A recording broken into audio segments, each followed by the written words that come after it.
What is up, guys? I'm Chris Grant. Welcome to the Chris Grant Podcast. I'm here with one of my favorite Springfield comedians, Jessianne Scherer. Hey! So glad to be here hanging out with her. I've been excited to talk to her about so many things. We're going to get into that. She's had a really cool career up to this point, and I think she's got a lot of miles left on the career. And we get to talk to her now. So hey. this could be the video, that you want me to take off the internet later. So get in one of those super bad situations where I send you I have my publicist send you an email to be get gone. Right. Get it gone. That fit Jessianne's image at the time, but she's far past that now, and we need to erase that and act like it never happened. Yeah, that needs to be wiped off the face of this planet. So, I'm hopeful that's going to happen. But until then, you're stuck with us. So, me too, secretly. So, one of the questions I like to ask is, what got you into comedy? You're from Sparta, Missouri. Yeah, Sparta, home of the Trojans. That's pretty funny, being from Sparta, so I guess it was kind of natural, but how did it blossom from there? Okay, yeah, so this is really cool. I'm from Sparta, Missouri. It's a really small town. It has about, I think when I was living there, there's 1,500 people that live in the actual town, and we were always told that the town will never grow because there's only one water tower. That they have to build another water tower because they won't have enough water to supply anyone else, and the state doesn't want to give us any money for another water tower, so we're just stuck at 1,500 people. And I think that this is true because they built a high school. They built a new high school, and they had to add. The high school has its own water tower. So let me know if anyone knows why a town has to have multiple water towers, or they can't have any more people. Let me know, because it's really mind-blowing to me. Well, I think screw the podcast. Let's figure out this water tower. Yeah. Water towers for Sparta. Something. Come on. But seriously, I started, I was kind of a outcast kid, and I was kind of teased, kind of bullied, picked on a lot. And I remember listening to a Pandora music radio station, and it was about comedy. And there is a Daniel Tosh joke where he says something about walking up to a group of women, and two are hot and one is less than attractive, and he said something about you better be real good at math because life's about to get real hard for you, honey. And I remember thinking, I was okay, that's a really funny joke. And I knew that I wasn't I was a chubby kid, I'm a chubby adult, but I knew that this was going to be that really stuck in my brain of if I'm gonna do something, I better be really good at it because life's not gonna be easy for me. And I just had to learn how to one up people when they were teasing me, bullying me, picking on me. And I just got really freaking good at it. And that developed, and I was listening to these comedies, and I started listening to when I was a kid, Bo Burnham was really popular. I listened to a lot of Daniel Tosh, Anthony Jeselnik, and I was 12 when I was listening. My parents didn't understand the internet. I was listening to Anthony Jeselnik. My dad was a huge Andy Kaufman fan, and he was really into older comedy, classic, Looney Tunes stuff. He was really into Don Knotts, and I watched all of these classic comedies. I remember being 9 years old, and my dad let me watch Blazing Saddles. But isn't that crazy? That's insane. Hey, where are the white women at? That's a great movie, by the way. But and I remember this was 2008, 2009, watching that movie, and my dad saying they can't make movies like this anymore. And I was so young, I didn't understand why he said that. But I rewatched that like recently, and then I was like, oh, I get it now. It was a different time, that's for sure. I think in the term of like history of comedy, that the 70s is some of the best comedy we had out there, because you could still you got away with so much more because people had never seen it before. One thing, and I don't want to get super political, I agree with you on that. Yeah. But one thing that has really struck me with comedy is to be in the country that embraces free speech, how limited our speech really can be sometimes. You know, getting into comedy, being so mindful of what I'm saying, it's like, wait a minute. Or, you know, really looking at other people's acts and saying, that really took some cojones to be able to say that on stage and in that time period, you know. Even though that's what we're supposed to be able to do all the time. Anyway. I get that because there's certain things like I would point to where I would be like, well, that probably wasn't really okay. Mm-hmm. But I'm like, it's still kind of funny.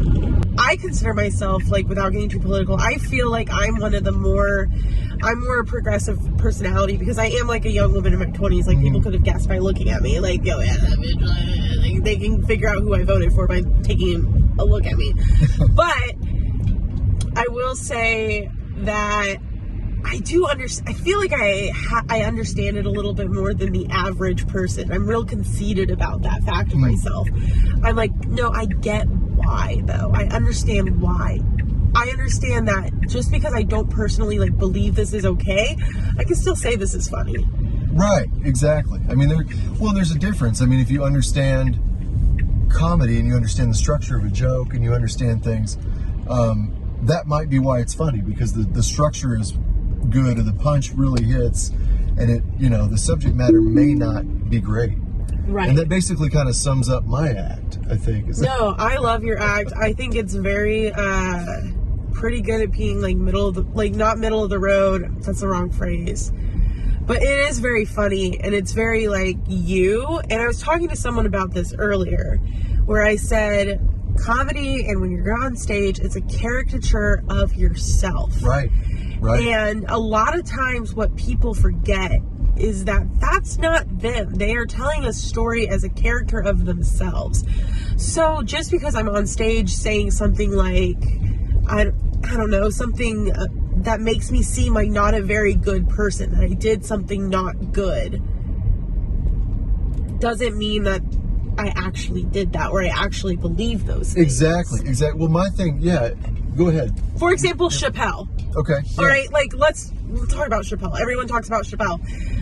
Everyone says that he is he's this, he's that.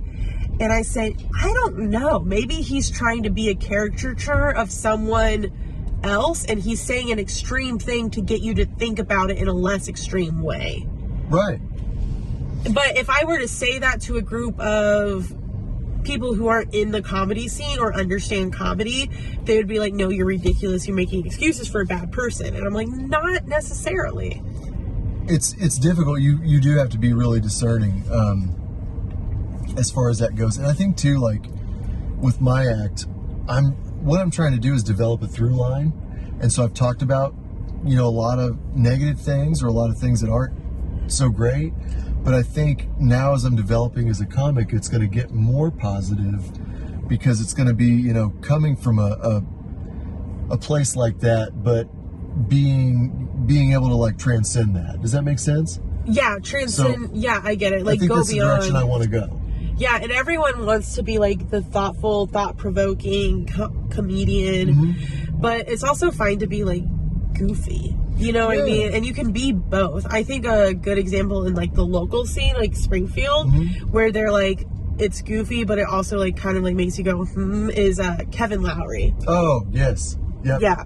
Kevin Lowry does a really good joke structure where he'll say poop and pee, doo-doo, stinky. He has a joke where he talks about boobs, saying something big booby, come over here. Like, really, like, you can, it's a very funny joke, but you can tell, like, one of the smartest people that I've met in comedy. Yeah. Is Kevin. Yeah. He has, he's like a master's, like, he's always telling me that he's read, like, oh, I read Moby Dick last weekend. I love Kevin. Like, he's doing some really cool stuff, and I like the fact that he does him. Yeah. Kevin is a caricature of himself. Exactly. That's just what I was saying. Right. And, he's just doing his thing, and he's, his stuff is really funny. He's so funny. He's actually been one of the people, the person beating up on me at the boxing gym. I've seen that, and I'm like, that looks like Kevin. Yep, he's the one that got me into it, or back into it, and I'm loving it. But yeah, he's one of my favorites in the scene too. Yeah, he's been doing some really good stuff lately, and I know he's been hard on himself. Like, he'll like go into a set and he'll bomb, and I have to and he'll tell me about it, and I'll say, that doesn't mean you're not funny. Yeah. Because you've said those jokes before in a room where they killed. Mm-hmm. Yep. Well, yeah, it just depends on where you're at, what venue. I mean, your audience. Yes. Your audience might not be there to see comedy. They might be there for doing something else. Mm-hmm.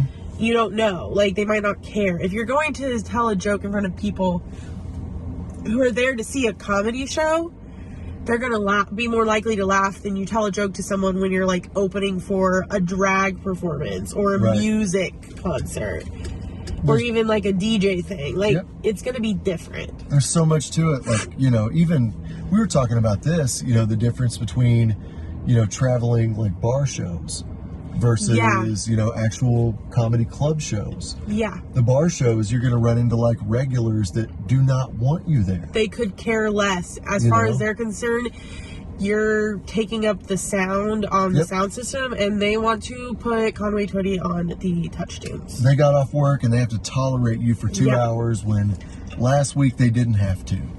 They probably had to pay a cover when they didn't want to. Right? We've talked about being, a caricature of yourself, and kind of like an overblown version of you or whatever.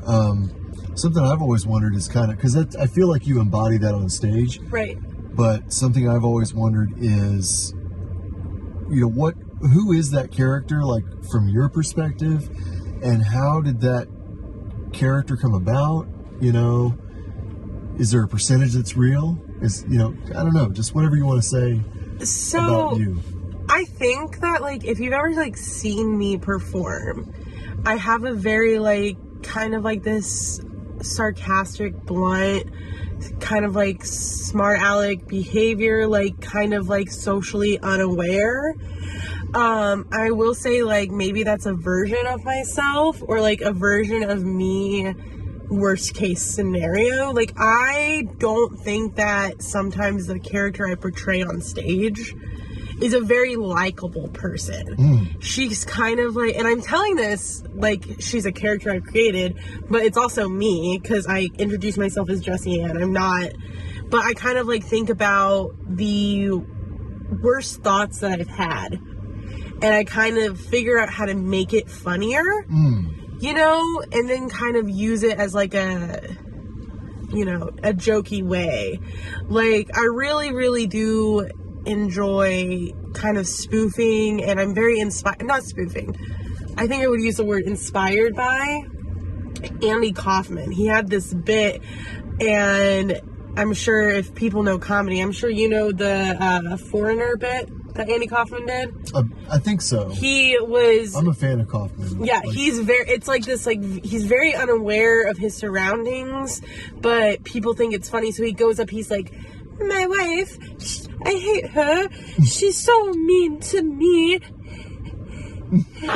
They have the cannon, but they have no cannonball. They could not shoot. Do you understand? Thank you very much.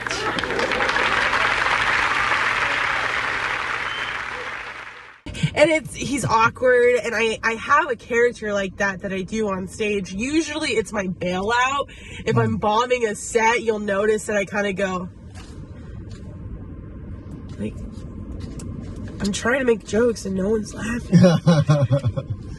I love that when that happens. I mean, I don't love when you bomb. When I crash out on stage and I'm like, okay, time to revert to bratty teenager, you know? Like a bratty teenager, kind of just being like, I came here to make you guys laugh and no one's laughing, so you're wasting my time. I love it. It's so funny. Yeah, and it is funny, but it's also like how I feel. I know. So everybody's kind of a crappy person inside, and I bring the worst version of myself out on stage, and people are like, oh, it's funny because she's such a nice person in real life. People who know me, they're like, oh, she's so nice. Like, I would give anybody the shirt off my back. But it's exhausting to be nice all the time. So 5-10 minutes a week, I go up at an open mic, and I'm just like, yeah, you guys suck. And everyone thinks it's funny, but it's just me getting, I'm trying to genuinely burn off some negative energy here, and you guys are laughing. That's really what it is. It's just me being mean to people, and they're like, ha! It's great. It's great to be able to do that, though, to be able to, like, you know, spin it that way. And one of the good things I think you said there is I can be, you know, who I want to be on stage safely for me and everybody else around me, right? Yeah. I can explore those weird things, or I can go to that dark place and come out with something funny. And it's okay. Like, it's a healthy avenue to get that stuff out. One of the ways that I write jokes is I used to get into like free writing, like just free form, like just writing in a journal, just like just free thought, just flowing, just whatever comes to mind, I just write. And then when I feel a little bit better and I'm done doing that, I get the emotional release of whatever I wrote down. I reread it with a little bit more of a critical mind. And I'm like, okay, what about my innermost dark, deep thoughts? What was irritating about me this week that someone can relate to, that I can kind of ham up for comedy? But then every time that someone laughs at it, I'm like, oh, they do this too. Yeah. You know, the reason why this is funny and why other people are laughing is because they've all had the same experience, and maybe I'm not as crazy as I thought I was when I was rambling, being crazy in a journal. Definitely. It's yeah, when they're laughing, they relate. And laughter is a way that you can safely relate. You know, a lot of people can come hear the things that we talk about and safely relate without saying a word. They just have to laugh. Yeah. You know, so... And it's true what they say is, like, you know, comedians, they are, like, unfortunately, a lot of them are, like, damaged people. And they want to find someone that understands them. And if there's someone on stage, like, being that sacrifice for them. Yeah,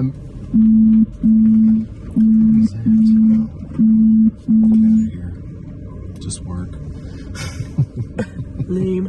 So Jessianne and I actually came into the comedy scene at roughly the same time.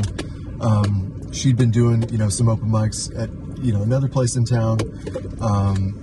I'd been doing some, I think, here and there.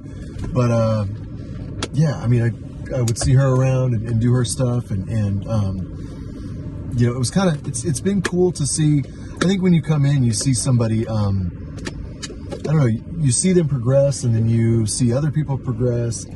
You can tell that you're progressing, and it's just cool to watch other people get better. And then you learn to hate them, and then you start plotting their demise, and then you're like, oh, I don't like them anymore. But no, for real, you start like seeing people, and you kind of like see them from a distance. And I will be honest, until you just mentioned it earlier, I did not know that we started around the same time.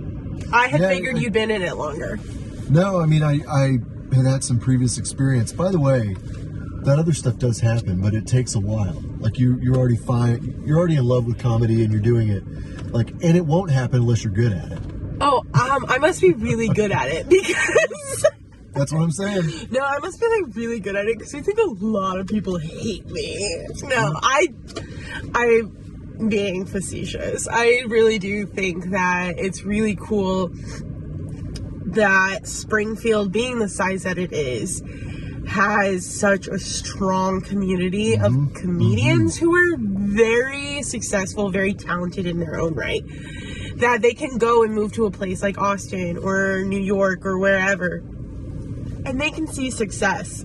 And when they get into the scenes over there, they're kind of like blowing everyone out of the water. They're like, who is this person? Yes. Josh Wingo, Carter Fancook. Yeah. Those guys going down. Harrison went Harrison to... Broad Street. He went to North Southward, one of the Carolinas, and he told me the other day that he entered like a comedy contest there, and he was already like top 10 best. Nice. And he's like, I think it's Richmond that he's in. Yeah.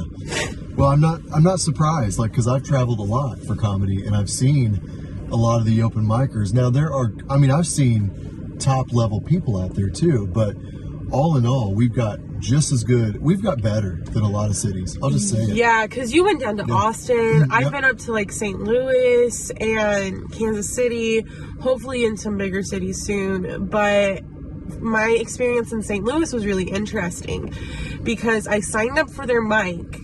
And they're like, okay, well, we might not let you on. You might not be drawn, but since you're out of town, you're more likely to get on.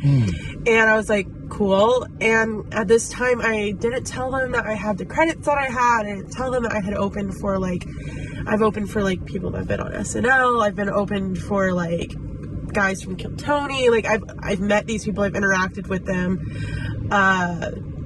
They didn't know that. I didn't like name drop, even though I probably should have. I did get on the list. I was last on the list. And every single person that night was not having a good night. They weren't quite as funny. And by the end of the list, and my turn to gone up, I was last. They were about ready to kick everyone out.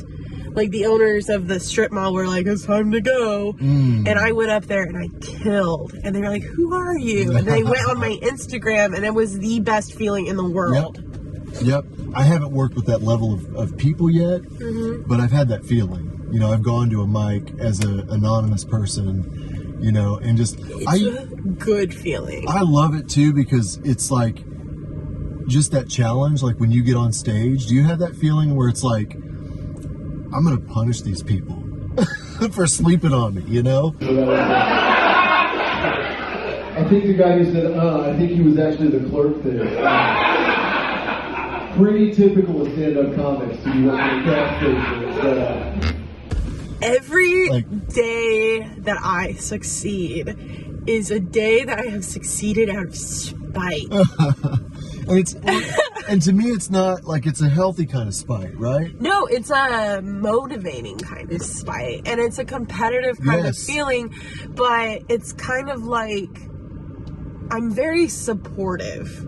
Right. Given all of my like haha here and being like mean and saying what I'm saying, but if I saw anyone from our little like group of comics that are in Springfield, if I saw anyone like be able to do what my dream is, if before I do it, it's still really cool to see that happen to someone so close to me. Well, it's to me, and I think that's something that needs to be said too, because to me, you know, you can help them get out and help them in their career, and if they're any kind of good person, they're going to do the same for you once they get out and explore and figure things out. Exactly. You know, I mean, that's the first thing I would do if I got, you know, bigger stuff. You know. Oh yeah, and I always say, like, if I make it, you make it, dude. Whatever I get is whatever success I have, I'm bringing you with me. Yeah, and I don't think I deserve anybody's success, or I don't think I deserve anybody's even coattails. You know, right? What I think that people miss is that it's not it's who you know, but it's also what you know. Yeah. So, you know, if you're my friend and you've gone out and made it, it's my job to keep writing and be funny and be ready to make you look good when you bring me on. Yeah. I don't know if this is a good place for it, but why not? I was at Moon City last night. Okay. Afterwards. Okay. And the bartender said, I don't remember how she got into it, but she said that you and I were the draws for Moon City. I kid you not. Yep. She said, "You guys already know this, but I'll just tell you. You and Jessianne are the draws." And I was like, "No, I didn't know that." But I didn't say anything. Ooh, that's actually really cool. So we're gonna have to get some sales money, you know. Okay, commission, No, money, please. No, I am too. I love it. I just love. I just hearing that made me feel good. Yeah, you know? and great people over at Moon City, honestly. Like, Commercial Street's been very supportive to the little comedy scene lately. And it's such a cool vibe to me. Like, I've grown up in Springfield my whole life, so to see something like that take shape on Commercial Street, like, 3 different venues now on the same street. Yeah. It's just so, like, we can keep that up. Oh, we can do that. 100%. That could be our own version of 6th Street. And the biggest thing I like about it is that it's homegrown. It's 100% independent by venues who support independent, right? Yes. None of that corporate BS. No.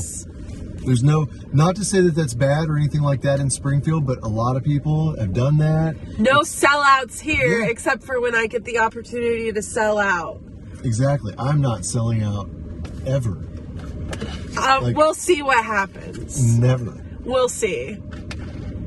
All right. So I love those out-of-town experiences, just being anonymous and getting in there and doing your set.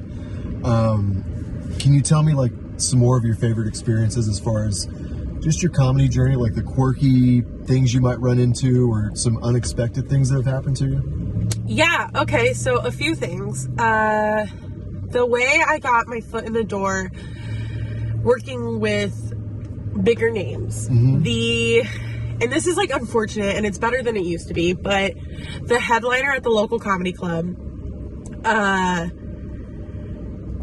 was specifically requesting an all-female light-up. And at the time, the only person who had enough time was Katie Still. And then Katie Still graciously put my name in the running to the booker and to this headliner. And I was able to work with Jamie Lee, who is a writer and producer of the TV show Ted Lasso. Since she's, like, Ted Lasso has, I think they did sign up for a 5th season, but I'm not 100% sure, but Ted Lasso has since ended. She's in a movie that's on Prime Video right now. She's released a special, and she's working on a new TV series for Apple. So, and, like, I was able to talk with her about what her experiences is like working in comedy. And that was my very first time. I'd been in comedy for a year. A year, and I was able to get that amazing opportunity. I was so lucky, and she was so gracious. She was so kind. She gave me her cell phone number and her email address, and I will talk to her every so often. Yeah. And then a couple months later, Troy Bond comes to town, and I get the opportunity to work with him. And his feature, Tori Cole, who has a great podcast, Troy got famous doing a podcast, and he was also, like, I think a Vine, maybe? I don't know, but he's great, and he was overly gracious. He was overly kind. I made a great connection with him, and then and this is, like, probably, like, one of the better names I've gotten the opportunity to work with. I hosted for Ian Fidance. Okay. And he just another very amazing, very kind, gracious, listened to my act and gave me notes. Since then, I have also worked with a few Kill Tony regulars. Got to work with Cam Patterson, who mentioned me on an episode of Kill Tony. How many times do you watch that a day still? No, it makes me so mad because I know that it's about me, but bro could not remember my name. But it was very funny. Of course, he was talking about Old Man Willie. He's got a painting of Old Man Willie. Yeah, I was there when he bought it from Jeremiah Gill. Jeremiah Gill, let's plug him real quick because he's still got some artwork for sale, comedians, stuff like that. Yeah. I may need one for back here. Maybe we can showcase one of his pieces. Yeah, that'd be a good I'm idea. just pulling these out of my collection. So they're fun. yeah.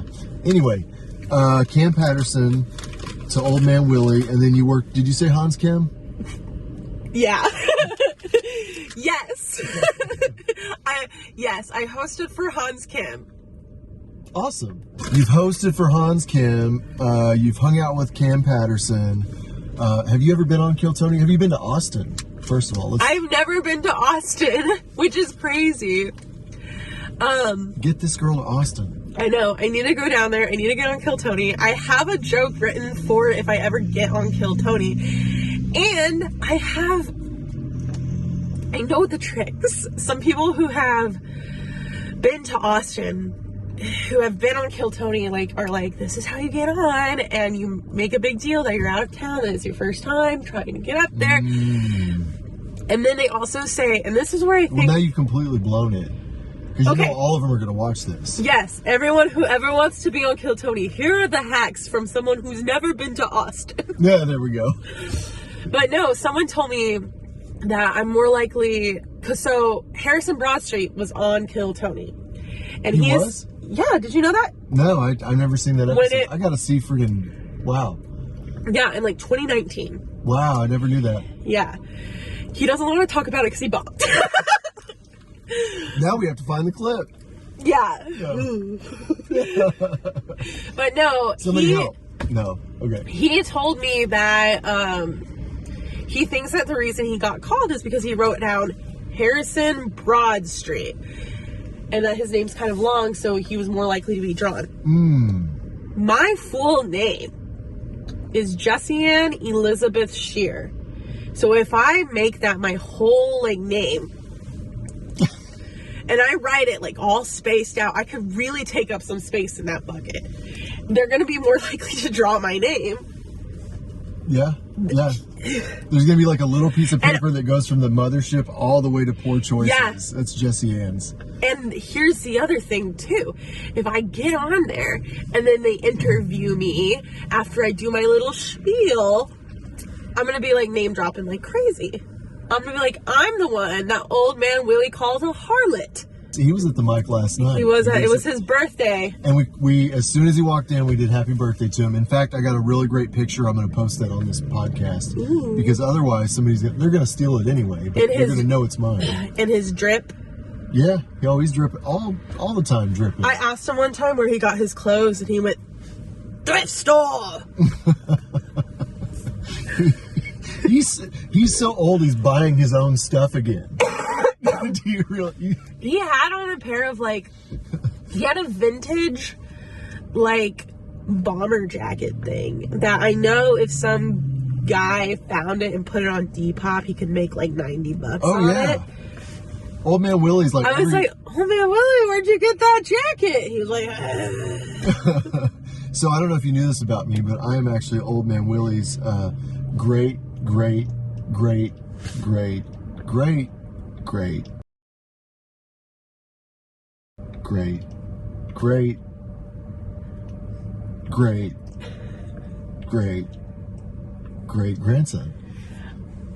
I thought you were being dead ass until the 4th grade. I didn't realize you were joking. Who else would you name drop if you were on Kill Tony? Gosh, I'd probably talk about working with Cam and taking photos for him and just palling around with him. He's a nice guy and he really does like rocks. Yep. I thought it was one of those things, we talked about it earlier, where I said, oh, this is a caricature. No, dude, someone gave him a Mancala game, with the marbles. Oh, yeah. Okay, yeah. So someone gave him one of those at the meet and greet, but they replaced it with little pebbles. And he comes up to me in the green room after everyone, and he's just like, can you believe it? They got a whole game for just rocks. And I was kind of like, oh, it's not a bit. And he was like, no, it's not a bit.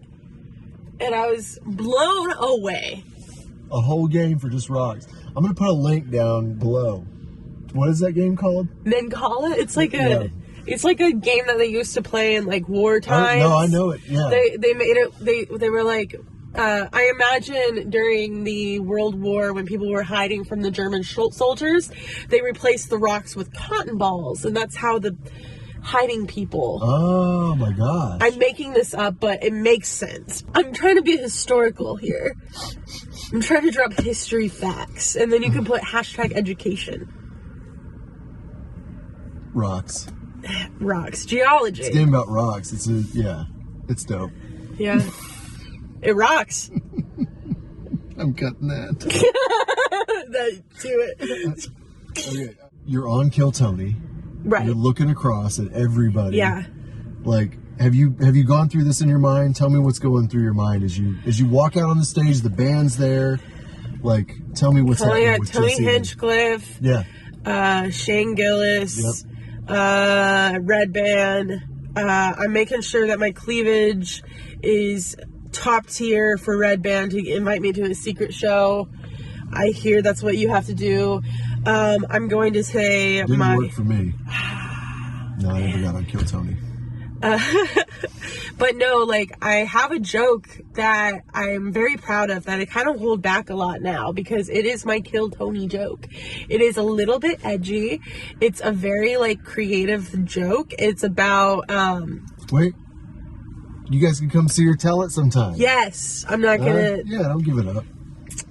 it's about a thing, but it's very good. And I know that it would do well enough for people I would be stuck in people's minds. Mm-hmm.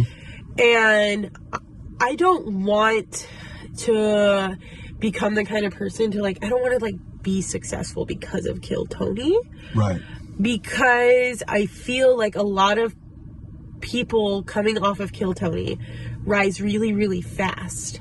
And I think if you rise too fast, you're gonna outgrow yourself really quickly. Yeah. There's something to be said. And I think that a lot of really good people have come out of Kill Tony. I think a lot of really talented comics have gotten a really good break from Kill Tony. Mm-hmm. I don't want my break to be Kill Tony, though.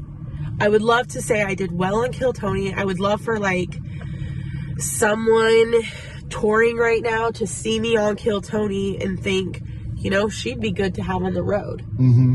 And then them take me on the road, and that's how I build it. I don't know if I want to be viral. Right. No, I completely get that. Because maybe I do, but there's like it reminds me of I think it was an Instagram post by Diplo. And he won, yeah, I know, weird thing, but he won some kind of thing for Spotify. Like he won an award for an amount of streams or something. And it's an external kind of validation that he got. And he like poured water in it and let his dog eat out of the bowl or something. Because it's not about that. You can't, to me, I don't want to trade all that work and all that grind for an external, yeah, you're okay. Yeah. You know what I'm saying? And how is bad... Is that what you're saying? Yeah, and how bad would you feel if you had one good joke that did really well on Kill Tony, and then, you know, you get invited back, you get a golden ticket or whatever. Mm-hmm. I've never seen the show. But... I don't put a lot of time watching comedy, but... if you get the golden ticket, you get invited back, you get to the secret show, you get all these opportunities. What if you only have one good minute? Yeah. You know, or you only have like 5 good minutes. Like, I want to be sure that I am ready for success if I'm going to put my foot out there and become successful. And I just, until recently, felt like I wasn't ready for it. You know, and now I'm starting to take bigger risks. I'm starting to take these opportunities that maybe 4 months ago, maybe even half a year ago, I would have said no to. Because I wasn't ready for it. I was too insecure. I was too unsure of myself. But now I'm like full steam ahead. Like every opportunity I get, I'm taking. And I don't really care so much about how this is going to affect my future, because right now I'm only seeing opportunities as something that's going to help me grow. Right. I mean, I think you have to be discerning about it, but even with, you know, things that I didn't necessarily like that I've done, I've learned something. You know, if I've taken an opportunity, you know, and maybe thought, I could probably have gotten away with not doing that, there's Yeah. still something I got from that opportunity. Speaking of all these chances that you are saying you're going to take or have taken, where do you think your comedy career, is going after this? Like, are you, I'm looking down here, Austin, New York, LA are big hot spots for comedy. Chicago maybe is arguably another one. We've got a great scene, but where would you see your career going? Like, what's the difference between all of them? New York, New York. You're a New Yorker? Oh my God, Yeah. yes. Okay. I can see that. Yeah, so I'll be honest with you, Troy Bond, Tori Cole, his friend who will sometimes feature for him, great comedian in her own right, lovely person. She lives in New York, and I've maintained a relationship with her, and she seems like that style of comedy is gonna more of my direction. Some other New York comics that I know more people in New York. Some other New York comics. Dayton Bissett lives up in New York. Yep. Know I've seen him. Dayton. He's great. Dayton's awesome. Julio Gallerati, who is a excellent friend of mine, who has helped me very graciously helped me in my comedy journey. He lives up in New York, and he is a regular at the Stand. He would help me get my foot in the door in a lot of places, and I've gone to work with Andrew Dismukes from Saturday Night Live, and he's watched my stuff. He's a very nice, very gracious guy, and I just feel like the comics that I meet from New York, I have a better connection with. Can I tell you something? I don't know that anybody knows. Like, there's one comic that knows this, but one of my earliest experiences was with a comic from New York. Oh, really? I was having, kind of just questioning things going on at an open mic and things I was being told and just different things. And I found this guy online. Yesterday I get an email from a comic I don't know, I've never met, asking me a bunch of questions. He went to my About section and found my email. Bunch of questions. The ball's on this guy. And I didn't feel like writing back, so I said, here's my phone number, call me. And called him, reached out to him. Who was it? His name's Rich Williams. I don't know if you've ever heard of him. The name's familiar. But he and I talked for a while. Talked for a long time, actually. Like 3 hours. Last night we talked for 3 hours. Because he went above and beyond. I went through every question that he had. And he told me all kinds of stuff about comedy and helped me write a few jokes, helped me tag a few jokes, and just really kind of opened my mind to, and gave me a new perspective as to how to approach our local scene, which was, tremendous for me. Hey, Chris Grant, great conversation. Really awesome talking to you. I believe in you because you went the extra mile. People love doing that, is what I find. Yeah. And so if someone comes to me, God, I don't know why, but if someone came to me and asked me for advice in comedy, I would say, keep asking people. Yeah. Because people love to have their ego stroked. Comedians even more. And nothing strokes a person's ego than being like, can you tell me a little bit more about like being a comedian and like what I have to do? Like, what are some good things? And like most of the time, I'm not going to say every single time, but most of the time people are going to be grateful to help. They're going to want to help you. Well, and it's a thing that gets passed down, you know? Like, people want to share their knowledge. And we have to, well, not only that, we have to work with people, people do have to share their knowledge. And good people deserve it because we all started out somewhere. Right. So we all understand the struggle. We all understand, the hardships and everything. And the people who have done something understand it too. And they feel like they want to give back, to people who they feel are deserving. 100%. Yep. And especially people want to be able to say, if you do make it big, they want to be like, I was the one who gave her first gig. I was the one who brought her up with me. She was the one who gave me a tag on one of my best jokes right now. That's a great joke. I'm really proud of that tag. So I want to tell the world right now, that was you. That's a great tag. It's so funny. And I always laugh at it still when you do it on stage. I'm like, yes. We actually, so I'm not going to say the joke because, again, come see us. But, so Ryan Shields added to it. He thought I should have a sign that says it at the end, right? Like a big sign like he would have in the... That makes me sound like that almost sounds a little bit more of a Mel Blanc Looney Tunes reference. Could be. And my thinking is not only make a sign, but maybe even make a merch item out of it. But then it's her joke. It's her joke. How can I make a merch item? It's your joke now, dude. It's like you've said it. Like, it's yours. I will say I have a merch idea. And if you've seen me, come see me. If you haven't, this will make sense to you.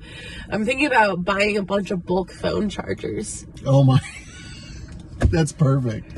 Yes. And selling them after shows. I think what you need to do is find a way to engrave names on them too. You know, like what? Bryson or, whatever.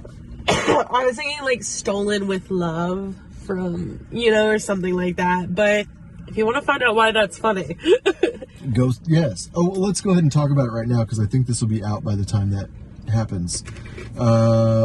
Next Wednesday at Moon City, what's happening? Next Wednesday, February 12th? Yep. Wednesday, February 12th is Galentine's Female Comedy, all-female lineup at Moon City Pub on Commercial Street in Springfield, Missouri. I am featuring, Katie Still is headlining. It's going to be a great show, great lineup, all funny people. It's a $5 ticket. So much fun. If you want to have fun before you have to have a horrible, horrible date with someone you're falling out of love with, that coming Saturday, come out to Moon City. Yeah, couldn't have said it better myself. Yeah. That's going to be a really cool show just to have, all ladies. That's awesome. Yeah, all ladies. So, and it's just gonna be a great show. Angelica Lopez is putting it on, who I know has been on this, a guest on your podcast before. She is very, very talented, very, really impressing me with her skill of producing shows. Yep. That is a very hard thing to learn. I can't do it. I'm just getting my toe in the water. She is amazing. For someone who has been in it for less than a year, I want to say she has been in comedy for less than a year. Yeah. What she's doing is very impressive. I mean, she has followed me around quite a bit. I'm just going to say, I haven't told her much, but she's very observant. That's for sure. No, I give her all kinds of props. Like, she deserves it. She works hard. She really does. She works a full-time job and then comes and does comedy multiple nights a week. I'm just very impressed by her. I think she's just a really, kind person. Good heart, really good head on her shoulders, and I'm glad she's in our community. Me too. You talked about going to New York, and you're from Sparta. Yes.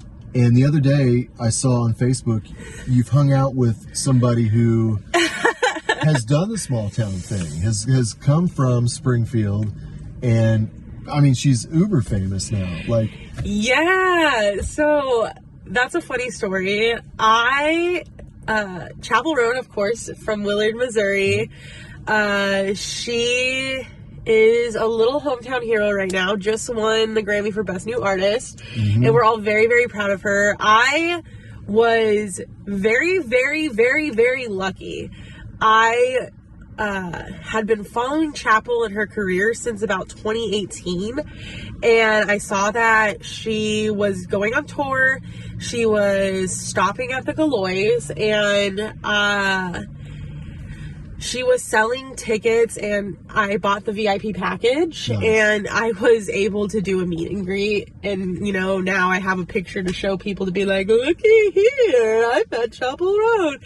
It really does feel like it's one of the best feelings to be like, oh, I've been following her since before she was famous. Right. It's very reminiscent of people who went to a Taylor Swift concert for $8. You know what I mean? It's Well, and it's cool. I think it's cool to see that, to see him come from a place like this and to break through that atmosphere, you know what I'm saying? The glass ceiling that keeps people stuck in a town or whatever. And people say a place like this. Mm-hmm.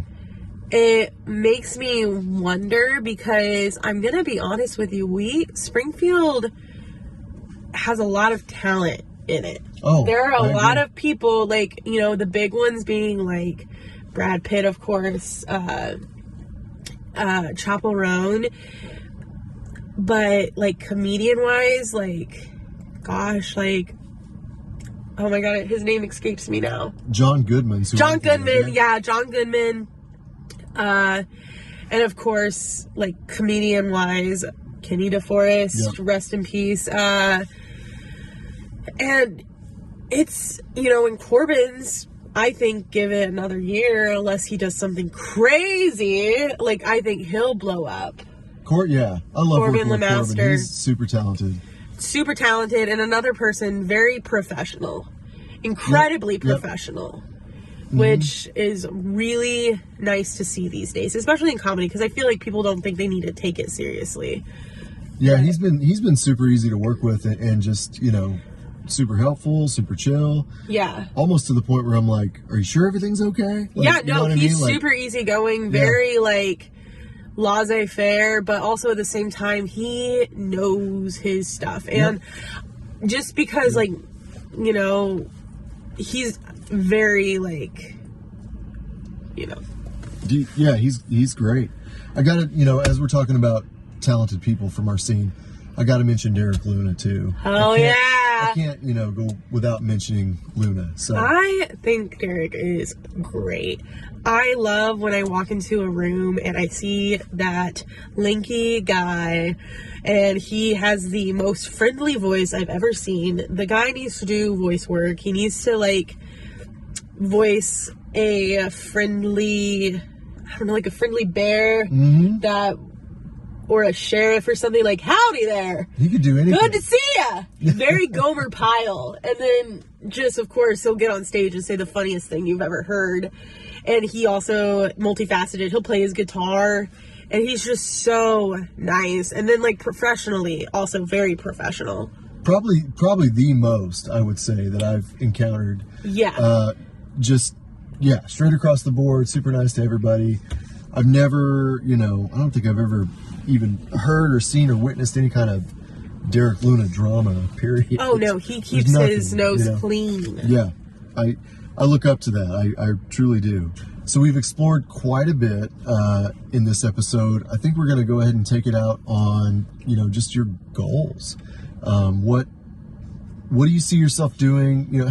Can I ask how old you are? Is that okay? Yeah. Okay. I am going to be 26. Maybe tell me where you want to be by the time you're 30. And of course, nobody's going to hold you to it. But what, in your mind, what are your next couple steps, do you think, as far as your career goes? I think that hopefully by the time that I'm 30, I will have been able to headline my show at a club. I really think that I can get to that point. I think that is something that I can do. I want to have a good solid 30 to 45 minutes, and I want to be able to headline a show. And not just any show, I want to be at a club. And if it's just one night, if it's a filler weekend, I don't care, but I really think that I want to do that. And I've been doing research and figuring out how to utilize technology and figuring out how I can do that so I can get my name out and get booked. I'm really bad about putting together something like a press kit. I don't film my set. I need to get it professionally filmed. I need to get a good press kit going. That way I will be able to send it to an agency or something. I want to be able to have someone else working for me to help my comedy career by the time that I'm 30. I want to be able to say that I'm booking shows and I have someone helping me do it, because I think that that's a really good level of success, a marker of you know, being able to make enough money that I would have to have someone helping me make more, like a manager. Yep. You know, someone saying it's worth it, that they take 10% of my success. Right. Yep. Well, so after hearing you say that, can I say something without you getting mad at me? Yes. I don't think you're going to do all that by the time you're 30. You don't? Mm-mm. I don't think so either. I think you're going to do it a lot quicker. Aw, Chris. Yeah. Me too. No, I do think that I've had, like, not to toot my own horn, but I did get a TikTok that got 1 million views last year. What's your TikTok handle? Go check it out. It's people. at Jessianne Scherer. It's just my first and last name. It's really easy. It's a lot of fun. You'll see the video that got 1 million views. There was a street preacher downtown Springfield on St. Patrick's Day weekend, and he was yelling and making a scene, and my friend was eating a bag of chips. No, I was eating a bag of chips, and I was like, I go to my friend and I say, hey, press record. And I didn't tell her what I was doing. I'm that kind of friend too. And so I walk up to this man, and he's like, the world is coming to an end, and you can shake the nations. And he comes up to me, he's like, you can shake the nations too. And I'm like, oh man. And I just start opera singing. And he stops. And he's a little bit like, he stops his preaching for a little bit.